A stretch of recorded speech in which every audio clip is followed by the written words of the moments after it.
kami sampaikan. Di antaranya adalah penceramah pada malam ini dan yang bertindak selaku imam tarawih adalah Hujat Haji Wahid Saifuddin. Pendapatan infak canceling hari kemarin sebesar Rp354.000. Jumlah pendapatan infak sampai hari ini sebesar Rp5.603.000. Kami atas nama pengurus mengucapkan jazakallahu khairan katsiran. Demikian informasi ini dan atas perhatiannya kami mengucapkan terima kasih. Wassalamualaikum warahmatullahi wabarakatuh. Maka terpahami.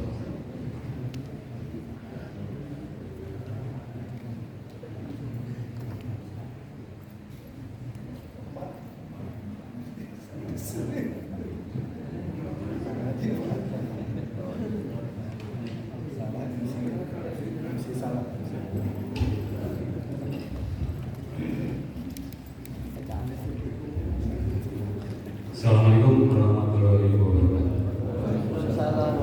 Innalhamdulillah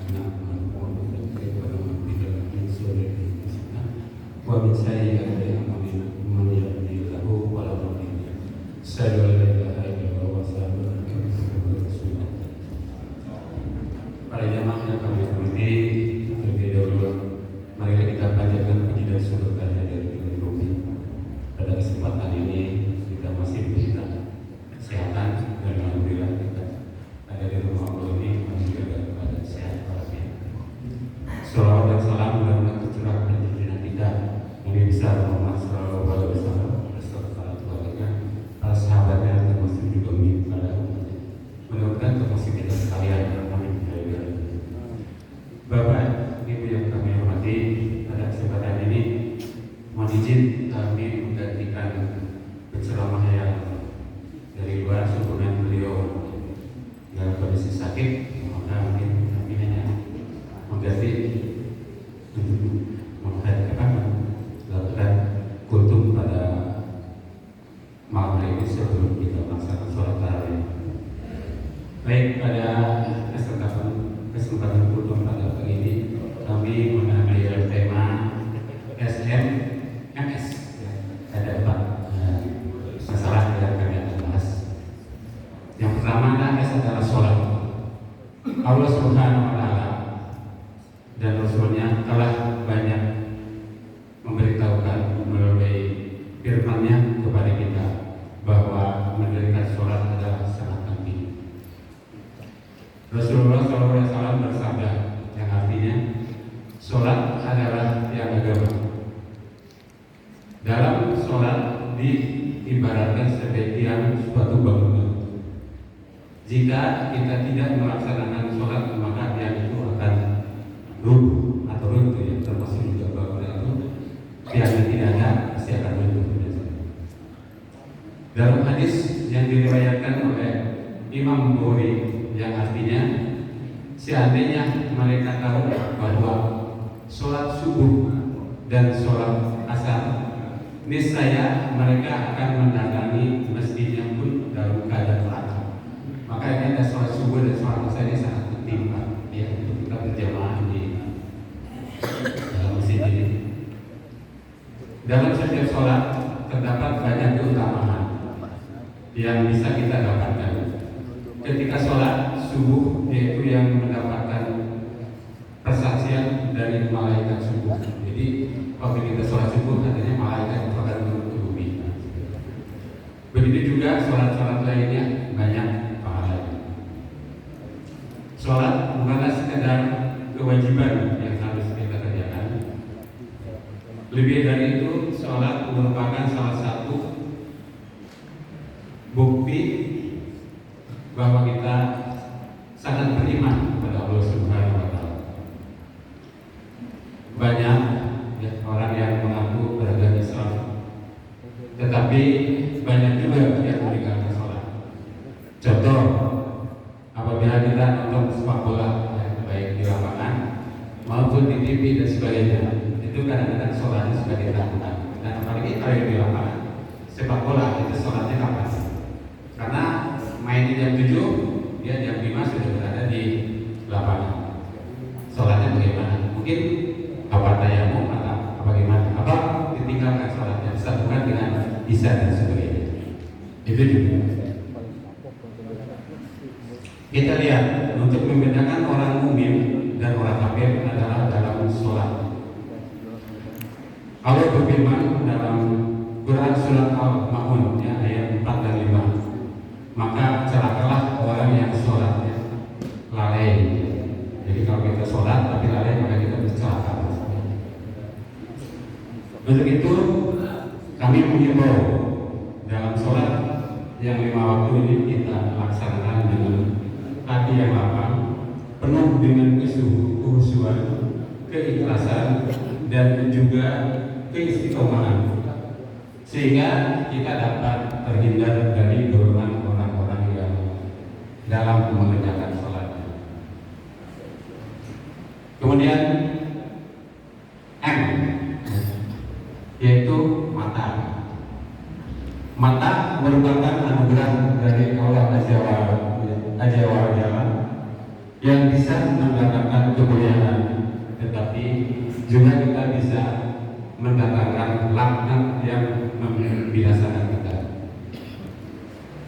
Mata sangat berguna untuk melihat fenomena kehidupan alam, yaitu sisi-sisinya, termasuk juga pemandangan semesta alam ciptaan Allah ini. Bisa kita melihat gunung yang indah, bisa melihat lautan, taman dan binatang-binatang. Dan manusia serta binatang lainnya kita bisa lihat dengan indah dan sebagainya, dan menimbulkan juga rasa syukur kepada Sang Pencipta kita.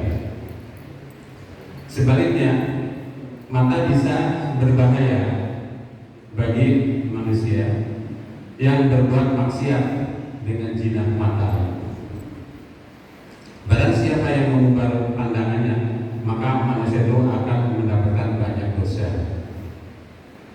Rasulullah bersabda, jangan kamu ikuti pandangan pertamamu dengan pandangan kedua dan selanjutnya. Milik kamu adalah pandangan yang pertama. Jadi pandangan yang kedua, ketiga itu tak kita bisa. Jadi kalau kita melihat pandangan yang indah dan sebagainya, boleh itu yang pandangan pertama ya. Tapi jangan terlalu lama, sampai 1 jam sampai lihat. Cukup indah saja, tapi yang kedua kali kita akan dosa ya. Untuk itulah jagalah mata, jangan engkau kotori debu dosa yang akan mengantarkan dirimu kepada kebinasaan. Matamu adalah anugerah agar mengenal Allah Subhanahu wa Ta'ala. Kemudian beribadahlah kepadanya dengan membaca Al-Quran atau membaca ilmu-ilmu yang lainnya yang bermanfaat bagi kehidupan di dunia ini.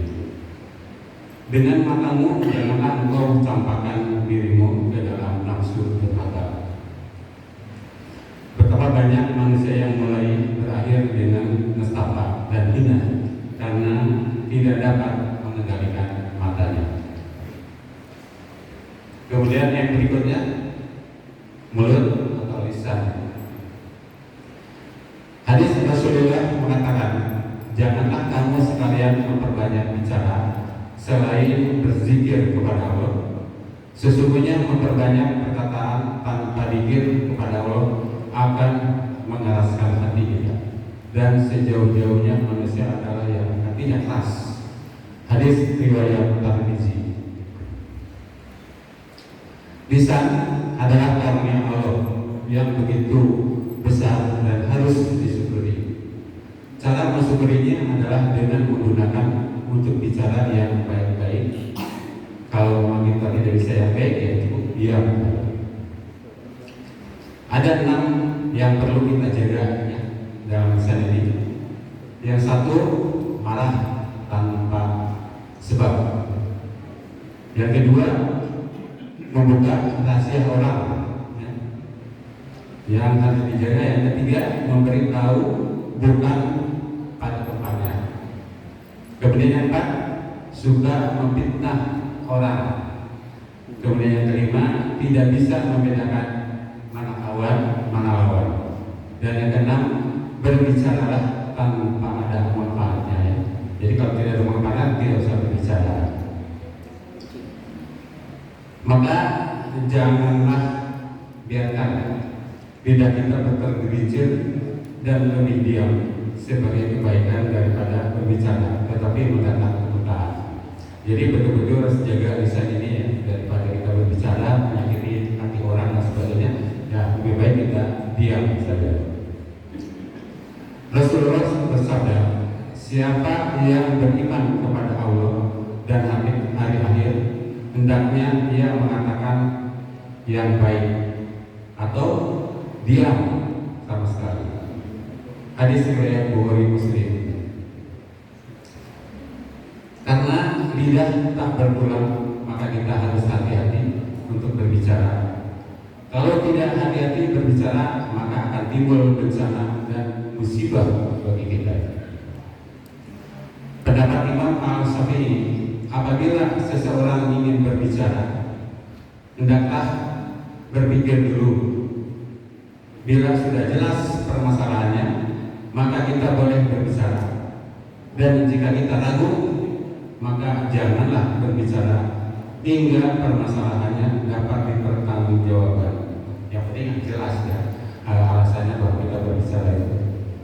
Kemudian yang keempat, yang terakhir, ini adalah sedekah. Memang kemarin sudah kami sampaikan ya sedekah, tapi ini hanya intinya yang ini. Sedekah adalah salah satu kemurahan hati seseorang mukmin, yaitu dalam dirinya ada sifat suka membantu. Dan ini merupakan akhlak yang mulia, dan kebalikannya adalah kebalikan daripada orang yang mikir atau bakhil, atau juga bisa dikatakan orang pelit.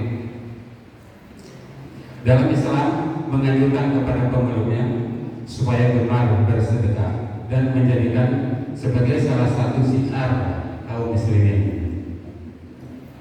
Di dalam hadis riwayat Tirmizi yang artinya adalah dari orang-orang kaya di antara kami kemudian membagi-bagikan kepada para fakir miskin, sehingga tidak ada kesan yang kaya maupun yang miskin, sebab orang kaya akan mementingkan orang miskin.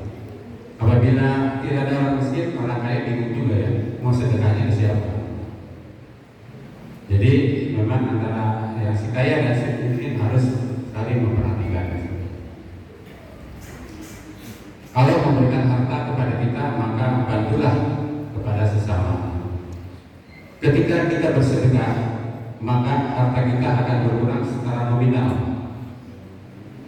Akan tetapi keberkahan itu akan bertambah. Mungkin kita sehat, ya, tidak punya penyakit dan sebagainya. Memang secara nominal kita akan hilang, tapi secara kenyataan mungkin ada berkahnya dari yang lain. Dan keberkahan itu adalah orang yang bersedekah pasti hartanya berkurang, tetapi dia akan mendapatkan keberkahan, yaitu dia mendapatkan rezeki dari yang lain. Dan yang lainnya diantaranya berupa mungkin kesehatan, keselamatan, tidak punya penyakit dan sebagainya. Dan bersedekah dengan ikhlas maka akan membantu kita ketika kita kembali ke sang Khaliq. Maka sedekah ini akan membawa kita, kalau kita misalkan nanti meninggal dan sebagainya, maka bersedekah ini akan nempel terus, akan membantu kita nanti di yaumul akhir. Para jemaah yang kami hormati, barangkali saja sedikit podium ini mudah-mudahan ini bermanfaat khususnya bagi diri saya dan umumnya untuk para jemaah. Terima kasih atas perhatiannya. Mohon maaf apabila ada kata-kata kami yang kurang berkenan. Sekian dan terima kasih. Wassalamualaikum warahmatullahi wabarakatuh. Waalaikumsalam warahmatullahi wabarakatuh.